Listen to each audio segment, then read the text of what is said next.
I gotta say, Clayman is impressing me with the tactics that he's seemingly using in order to become a true demon lord.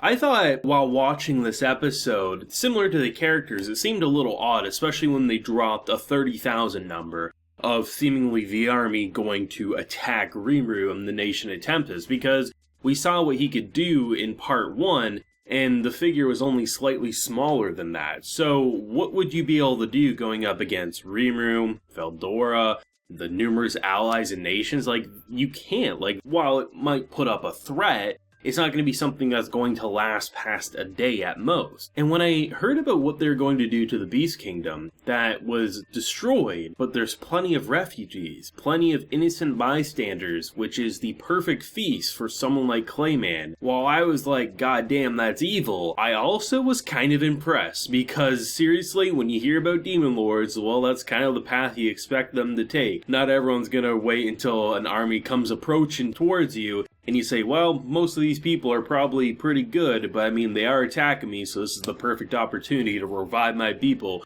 like Rimuru-sama did. I think it was a couple days back, actually, I had a question on either last week's review or the one before that about this character, and they were saying, who is that? I have no idea. And honestly, I didn't either. They pointed it out in a wide shot, and I completely forgot about what Rimuru did towards the end of the first season and the creature that he built, this golem, because of everything that happened towards the end when we were in the kid plotline there. So it's nice to kind of get that refresher, because I seriously did not remember, and I'm sure most people didn't, unless they're really, really invested in the source material more so than most people, right? But I really enjoyed the political aspect of this episode even more than, say, last week. I actually thought after the midway portion where they transitioned into, you know, the fan servicey, the goofy, the silly scenes, that we weren't going to have anything of real importance after that. But I honestly think after the bathing scene and they got into more of like the dinner talk, that was probably my favorite point of the episode, because when you really start to break down Clayman,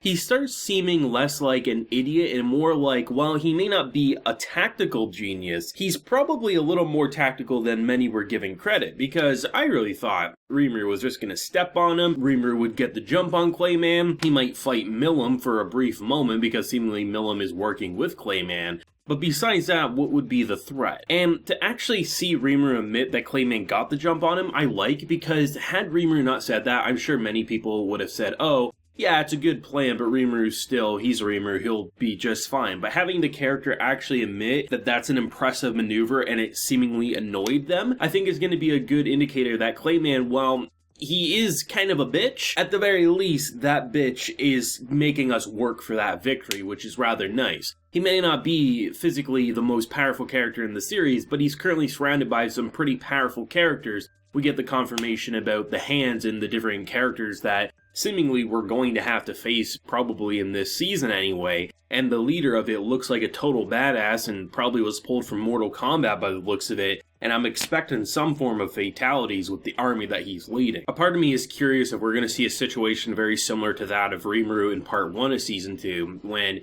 he killed the entire army in a matter of minutes, right? Because I feel like we're going to have a similar situation, just rather than obviously like this very graceful attack, we're going to have characters just slice and dice, and this man, Clayman, just laughing like a maniac as he's trying to get enough souls to do what he needs to do. But I will say, it's very interesting to see the relationships form more and more, because when Rimuru came in, right, we're like, okay, we just brushed that aside. The Nation of Tempest is doomed. Okay, just take a number. We'll get back to you when we're done our main talks here. But to actually see them go back to that and not just brush it aside as a simple joke, is just there was more pressing matters at hand, and seemingly there was no threat. I mean, we didn't have Raphael say that someone was approaching or anything like that. And to see that the whole Demon Lord banquet, apparently the rule said is you need 3 Demon Lords to confirm it, one of which was Milim, so it's definitely looking rather bad for our boy right now, but at the same time, I just couldn't fully see Milim completely betraying Rimuru, because it just, there's got to be more to meet the eye there. But it's interesting because usually that meeting, while the public would perceive it as something horrible, supposedly just kind of general talk, you drink tea and you discuss what's interesting.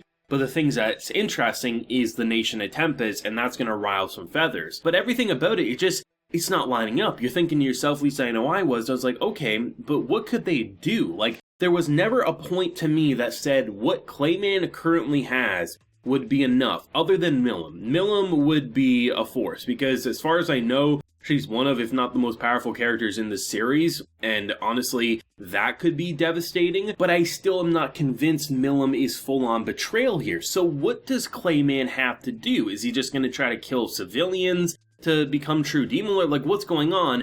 And then the refugee thing came in, and it's like, okay, that's actually pretty impressive and kind of frightening, because, I mean, unless something happens, there's no way for everyone there to be able to get to the Beast Kingdom in time, at least based on what some of the characters said. I mean, there's certain teleportation and things like that, but I mean, maybe it'll just be a small army that goes in to defend, which would then actually pose a threat, because if that army came to the Nation of Tempest, it's game over like that. Rimuru, Veldora, all of the individual nations and characters would completely destroy. But if you only send a small handful of powerful characters to defend, that's where it gets a little more spicy. I can see something like that happening. But it's interesting because you have characters like Diablo who are basically tasked with a mission that Rimuru is saying could take a few years, but go destroy a nation for me, essentially. As we have probably one of the more funny scenes of part 2 of season 2, where you have someone realizing that we actually have, arguably, one of the most powerful heroes and mages known to mankind, and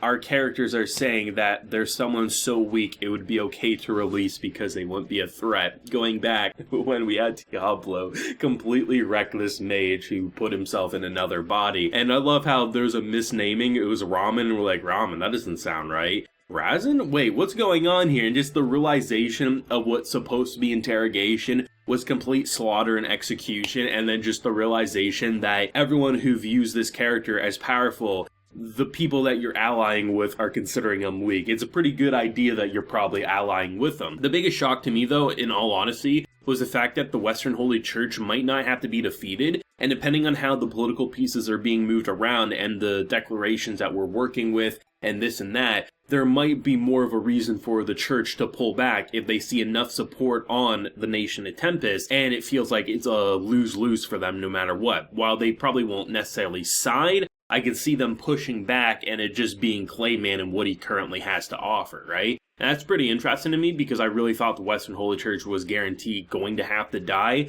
Now it kind of feels like a 50-50 coin toss on what's going to happen with them, which is pretty interesting. I found this to be really engaging. I know these types of episodes aren't for everyone, but I mean, when you look at season 1 of Slime, most of it was a lot of talking, a lot of setup, a lot of build-up. I think the difference here is it's the same style, it's just now it feels like a Game of Thrones, where all these different political maneuvers at play, who's going to get the upper hand, and how are you going to send in your army. As much as I love the explosiveness of just the craziness of part 1 of season 2, the thing that makes this all work is the setup, the build-up, the long con. And while you're making your master plans, you think Rimuru has it all set in motion. Clayman comes in with this sucker punch, and we're like, oh shit, the next time we meet Clayman, he might actually be powerful enough to make us put up a fight that will make us actually sweat. I love this about this. Some people probably would prefer binging these types of episodes just because of the slow nature to them. To me, this shit flies by. And within, honestly, because this episode ran a little longer than usual, because usually around the minute 21 mark,